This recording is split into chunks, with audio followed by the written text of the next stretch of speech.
Just gotta get rid of this window real quick. Oops. That's okay. Okay, we're just Go ahead. Again. Hello, everyone. My name is Maddi Heino, and hello to everyone in Zoom. Today I'm going to be sharing my experience creating AI-generated content.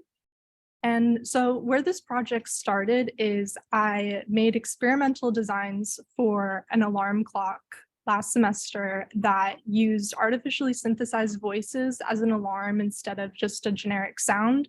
And that way you could be reminded in a fun way in the morning why it's so important to get up, and at the end of the day, why it's so important to adhere to your bedtime and not why you don't want to sleep in the next day. And so the app had the ability to change, it would have the ability to change the voice coach and the amount of humor and the amount of sassiness that it would have. And that's kind of where I started thinking about how we could apply more of these new technologies to design work today and make something really cool and interesting. I'm very inspired by artists that use technology in their work. This is two paintings by Julie Muratu, who makes these ginormous abstracted landscape paintings. And you can see it, you wouldn't be able to tell how big they are, but you can see at the bottom it's 84 by 96. And then the one that I have on the right is twice as big. So you can imagine working on something like this as an artist. It's hard to see everything that you're working on at the same time. And Julie will use a camera to photograph parts of what she's working on to make new connections and try to create relationships within her painting in a more successful way than if she were just looking at it zoomed in and zoomed out with her just naked eye. So that's the kind of work that I'm inspired by. How do we use a technology, whatever it is, to create more meaning in our art and to create more interesting art and design? So that brings me to my first project. I made a varying level of, I've made a few videos with varying levels of AI involvement. And I just want to preface before I play the video, like what I worked with. So there was ChatGPT, which is it's an artificial language model that you can ask questions, and it will remember the train of thought and give you suggestions based on learning through your inputs. And then I also used a lot of Dolly, which is it's an artificial, it creates artificial images based on text descriptions. And then I also used a lot of these artificially synthesized voice programs. And so that's what I use to make these videos in varying amounts. But this is Gordon Makes Ribeye. Let me play it for you. Welcome to my kitchen. Today, I'm going to show you how to make a mouth-watering pan-seared ribeye steak with rosemary garlic butter. Fit for a king. Let's start by getting our ingredients ready. We will need 2 beautiful ribeye steaks, kosher salt, freshly ground black pepper, olive oil, unsalted butter, garlic, and fresh rosemary. The first thing you need to do is take your ribeye steaks out of the fridge and let them come up to room temperature for about 30 minutes before cooking. This will ensure that they cook evenly. Now, let's season our steaks with kosher salt and freshly ground black pepper. Don't be afraid to season them well. We want to get some nice flavor there while our steaks are coming up to temperature. Let's preheat our pan. Use a large skillet or cast iron pan and preheat it over high heat for 5-7 minutes until it's nice and hot. Splash a tablespoon of olive oil into the pan and swirl it around to coat the bottom. This will ensure our steaks don't stick and they develop a nice crust. Carefully place your steaks into the hot pan using tongs to avoid any splattering. Now, listen to that sizzle. Sear the steaks for 3-4 minutes on each side until they develop a gorgeous brown crust. Keep an eye on them and use a meat thermometer to check for doneness. We're aiming for a medium rare steak with an internal temperature of around 130 Fahrenheit. While the steaks are cooking, let's make the rosemary garlic butter. Take some softened butter, minced garlic, and fresh rosemary and mix them together in a small bowl. We want to create a beautifully fragrant and flavorful butter that will take this dish to the next level. Once your steaks are cooked to perfection, Take them out of the pan and let them rest on a cutting board for about 5 minutes. This will allow the juices to settle and make the steaks even more delicious. Now, let's add some flavor to our steaks with our rosemary garlic butter. Cut a slice of the butter and place it on top of each steak. Let it melt and bask the steak with all that gorgeous flavor. And there you have it, a delicious, perfectly cooked ribeye steak with rosemary garlic butter. Serve it hot with your choice of side dishes, such as roasted broccoli, grilled asparagus, or a mixed green salad. That's delicious. So I want to walk you through how I made this, since I completely depended on these programs. So I started with a prompt, put it in ChatGPT. Can you write instructions for a Gordon Ramsay inspired recipe in the second person? And it didn't come out exactly what I wanted to first try. It just gave me a recipe. But like I said, the best part of ChatGPT is you can have a train of thought and you can say, okay, well, change it in this way and change it in that way. And it's got that initial idea of what you wanted. So we go down the line of requests. Can you make those instructions for a script? Can you make those instructions a script for a cooking show? And it says, okay, here's a script for a cooking show based on a Gordon Ramsay inspired recipe. But that's a cooking show based on a Gordon Ramsay inspired recipe. So I have to say, I don't want just a generic host. I want Gordon Ramsay to be the host. And I'm not going to put in any extra work to rewrite it myself because I'm depending on these programs. So it rewrote it finally for me. And that was the script that I ended up using. And then I also said that I also wanted Dolly to handle the art direction for this. So these were the images I found after going through the script and trying to see what I would need to show what's happening. And I made a list of things, and it was mostly ingredients. I said, Dolly, can you make me an image of a raw, uncooked steak? And it has to be in an illustrative style, and it's got to be on a plain background. And I said plain background for every one of these, but some of these, it just didn't listen. Throughout this process, I discovered that Dolly is like really tough to work with. It took a lot of finicking, and I found that it was easier to put my idea first into ChatGPT so it could spit me out a perfect prompt that would give me exactly what I wanted in Dolly. So there was a lot of like going cross-platform with all this stuff and kind of working with them alongside each other and making them talk to each other. Moving on, I wanted to make a video that didn't have as much involvement with I wasn't going to be relying on these technologies as much. So this is haircut. Hey girl, welcome to my salon. How can I help you? Just a trim, please. No problem. Just sit back, relax, and let me work my magic.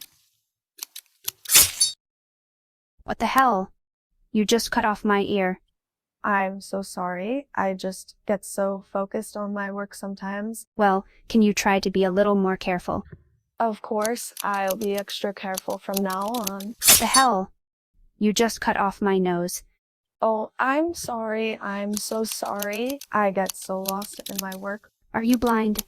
I'm leaving. Don't be skinless. I can totally fix this for you. Chill out, girly. Dear God. You just cut off my arm, you fool. What is wrong with you? My bad, girl, but to be fair, you had like 2 of them. I'm so sorry, girl. Next time it's on the house. That will never happen. My mom was right. I'll never make it in this business. So I had the idea to make a funny video about something that I thought was funny, which is like a hairdresser that's just completely inept and also has the attitude of like a careless attitude. So it was fun trying to figure out who would voice each person. I chose Charlie D'Amelio for the hairdresser, and then Jenna Ortega for the hairdressy for the customer. And I I did the drawing too. I basically I just told GPT to make me a script that I embellished on in some areas to make it funnier for me. So it's interesting, going back and forth with the control level. And I think when I had more control over everything, there was things that I was less motivated to try to figure out after doing all the drawing, and I wanted to make it as simple as possible. I didn't mind that it was looking simple because I thought that just the voices and the script was a really important part of it that made it shine in that way. And with compared to the Gordon video, I had a lot of time to figure out little details like how to do steam and how to make ingredients look like they're being mixed together, and just practice a lot of those After Effects skills that I wouldn't have any energy to if I had worked on all of those individual pieces myself. So this is my last video. I wanted to continue along the thread of just funny personalities. I guess the idea came from me, and the only technology in this is the artificially synthesized voice that is Charlie D'Amelio. But this is Charlie Taken. This is Charlie if she was cast in Taken instead of Liam Neeson. I don't know who you are. I don't know what you want. If you are looking for ransom, I can tell you I don't have money, but what I do have are a very particular set of skills I have acquired over a very long career, skills that make me a nightmare for people like you. If you let my daughter go now, that'll be the end of it. I will not look for you. I will not pursue you, but if you don't, I will look for you. I will find you and I will kill you. So that was the last kind of humorous video I made, because after this point, I had time to let the feedback settle in. And a lot of the feedback that I got was, it was good and bad. There was a lot of people that thought it was cool. And then there was also a lot of people that were very skeptical of this. And I completely understand. I think as artists and designers, I've discovered that it's a lot of how hard did you work to make this happen? And then you put value on how hard you worked to do it. And so it feels weird when you're using all these things, I just don't feel like I'm working as hard. I don't feel like it's as good. But then what does that say about the process and how we put value on our work? And then also in the criticisms was the idea that the art being generated by DALL-E is not good for small artists, and it's deriving it from an unknown place, and it's not very ethical in that way. So I thought about all those things, and this is another short. It's more like a gift that I made, thinking about how are we going to derive meaning from art if it's all kind of derivative anyway?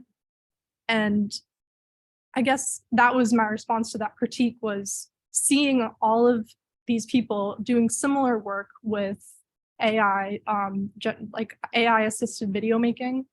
I've seen so many videos of all kinds of games that Trump and Biden and Barack Obama have all played together. I've seen so many videos like that. And I think it's interesting that even though I'm not talking to these people and we're not in cahoots, we're still making really similar stuff. And I'm okay that it becomes derivative in that way when you work with this stuff, because it's just showing me, I guess, all of the parts of the process, having more time to fiddle with steam effects and having more time to fiddle with the humor of it and have fun with that. It shows me at what parts of the process I'm really enjoying, and where I have the freedom to make a lot of meaning for myself in that process. So I think that I'm going to, I think I explained this. This is, I wanted to show the derivativeness of all of these technologies and what it can look like if you use it together, and all these ideas of all the criticisms. And I said, I put a image, or I asked for an image of an old lady in dolly, and I wanted to change it into more, I used another program to make it look like this, not so realistic. And then I asked ChatGPT to write me a Python script that would generate frames between the two images, just to show the different ways that even though it's not our own work, we still have so much control on how we're using the tools. You know what I mean? So this is how I ended it off. And I'm going to continue to make videos probably in this way because it's just really fun and I enjoy it. And I hope to find ethical ways to include it in my own practice without, you know, because we hear so much about you write this thing and you can immediately tell you just put it into another thing. So I did write all this myself, I promise, but it's just things that I've learned about the process and how you can change and how you can make these things talk to each other. It's been fun. Thank you. Right. Thank you.